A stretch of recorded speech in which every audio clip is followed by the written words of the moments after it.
Welcome to my SP6358 Innovative Pedagogies Assessment 2 on the degrees of freedom in trampolining. Trampolining is described as convergent sport. This means there is less information in the system for the learners to self-organise and answer any problems that have been created. This is because trampolining is more technical and therefore is more focused on how the movement is performed. Therefore, the degrees of freedom is able to explain how different coordinating patterns emerge and also explaining how athletes are able to perform these complex movement behaviours. How degrees of freedom can be seen/used in coaching, how it can help improve athletes' performance, and how using this will affect the coach will be further explained throughout the video. Degrees of freedom is often used to describe the number of ways in which any given body of control may move or in which a dynamic system may change.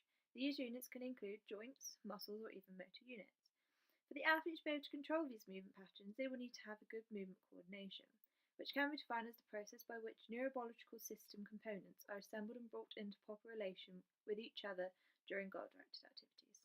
For example, it is said that a total of 7 degrees of freedom must be controlled just to move the arm. These include 3 at the shoulder, 1 at both the elbow and radial ulna, and 2 at the wrist joint. Coaches, when teaching a new coordination solution, can free certain degrees of freedom, or also known as reducing the involvement.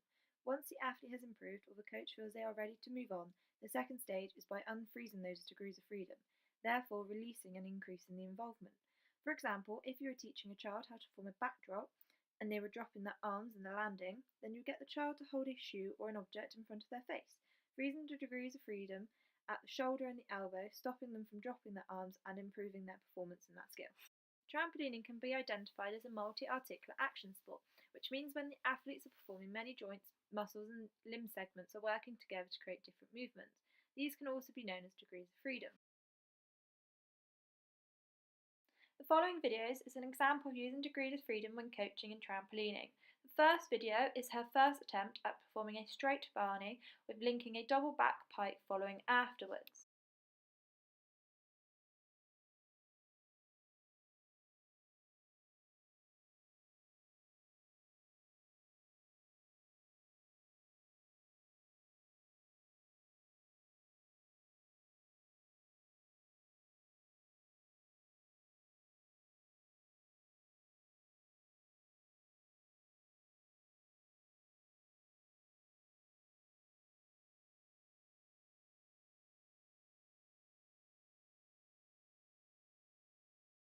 In this video, the athlete is not successful in performing this set of moves. This is because at the start of the set, when performing the straight Brownie, the athlete started to twist too early, which can be seen in picture 1, causing her legs to bend during the movement, which you can see in picture 2. The combination of these then led to the athlete under-rotating, causing her to be leaning forward just slightly on landing, which can be seen in picture 3. So when taking off for the double pike, the athlete did not have enough drive to be able to complete the full rotation as a pike, so had to tuck her legs to make sure she had completed the rotation and landed safely, which can be seen in picture 4. However, due to the poor drive, she still had a slight under-rotation, causing her out-bounce of the final move to throw her forward in picture 5. In this movement, there are a number of excess degrees of freedom, meaning they are not controlled, causing the athlete problems and unable to perform the movement correctly. Due to this type of movement being known as a complex motor skill that involves many degrees of freedom, for the athlete to produce a coordinated movement masts the interacting components in the body, meaning the athlete must solve what Bernstein termed as the degrees of freedom problem, which is how humans select and control the numerous movement possibilities to them to create a coordinated movement. Bernstein then suggests a solution for this, which is when the athlete is learning a new skill or movement, the peripheral degrees of freedom, which are the ones further away from the trunk, for example the wrist, ankle, and knees, should be reduced to a minimum, in this case freezing. Due to a consequence of exercise, any restrictions at the periphery are gradually lifted, otherwise known as unfreezing, until all degrees of freedoms are incorporated in that movement. When learning a new coordination solution, the beginners will freeze the degrees of freedom while the expert will release the ones not useful to the task. Freezing the degrees of freedom is mostly related to a basic coordination mode, which is iso-direction and iso-contraction of 2 limbs, whereas releasing the degrees of freedom corresponds to outer phase and anti-phase coordination mode. This solution can be seen in the next video, which is the athlete's last attempt at performing a straight Brownie with a double back pike, where certain degrees of freedom are frozen to help the athlete produce coordinated movements.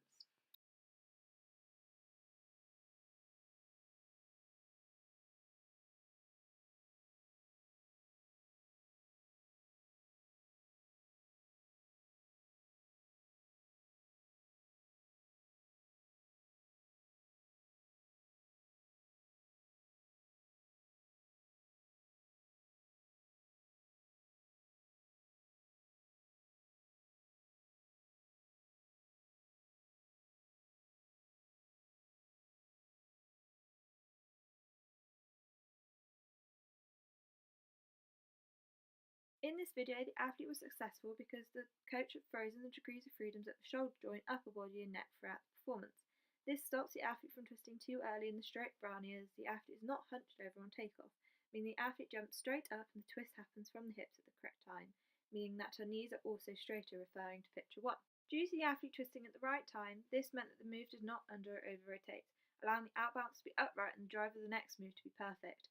This is also because the coach has frozen the degrees of freedom in the upper body to stop the athlete from leaning forward, and because of this, the athlete was able to keep the pike shape within the double pike and have enough drive to complete the full rotation without the outbounce throwing her forward.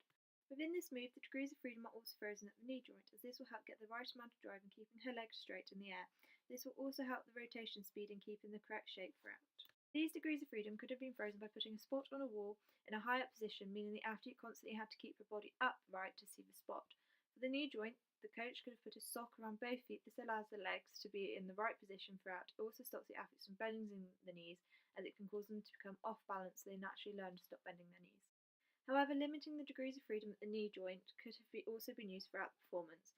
This would have allowed the moves to be performed correctly, as it would keep her legs straight in the brownie and help with the drive. Due to the coach freezing or restricting certain degrees of freedom, the athlete only needs to be able to control a few necessary degrees of freedom, allowing the athlete to increase their performance and movement efficiency, which you can see in the video beforehand. And comparing this to the first performance, where the athlete had many other degrees of freedom to control, there has been an increase in performance. By freezing these certain degrees of freedom for a temporary amount of time, the athlete is able to help facilitate their own performance, and with extended practice and more refined independent control, the athlete is enabled to achieve the task demands in a consistent and effective way. For example, completing the set of a straight brownie and double back pike. The athlete is able to create this coordinated movement like the one you see in the video because the degrees of freedom that need to be constrained are much more than the ones that are needed to control the performer environment system to achieve the task goal. As a result of more experience, learning and practice, this movement becomes less rigid and smoother, as the athlete seeks, discovers and explores different movement solutions by continuously reorganising their motor systems and degrees of freedom. Overall, from where the athlete had unfrozen their degrees of freedom while learning this new skill, the performance level was not where it should have been, and this is because the athlete had too many degrees of freedom to control by themselves, meaning the athlete had poor movement coordination, which in this case can cause the athlete to under-rotate and a chain reaction of problems throughout the performance. However, when the coach helps the athlete free some of the degrees of freedom, the athlete has less of these to control in the skill, allowing the athlete to control the major ones within the skill, increasing their movement coordination and increasing the athlete's performance where the movement was completed. Implementing degrees of freedom in coaching can benefit the athlete, but also can limit the athlete's learning. Starting off with the benefits for the athlete, by using degrees of freedom, it can increase the athlete's external focus of attention, which can then help to serve and facilitate the effective utilisation and increased exploitation of the degrees of freedom, leading to observed learning benefits.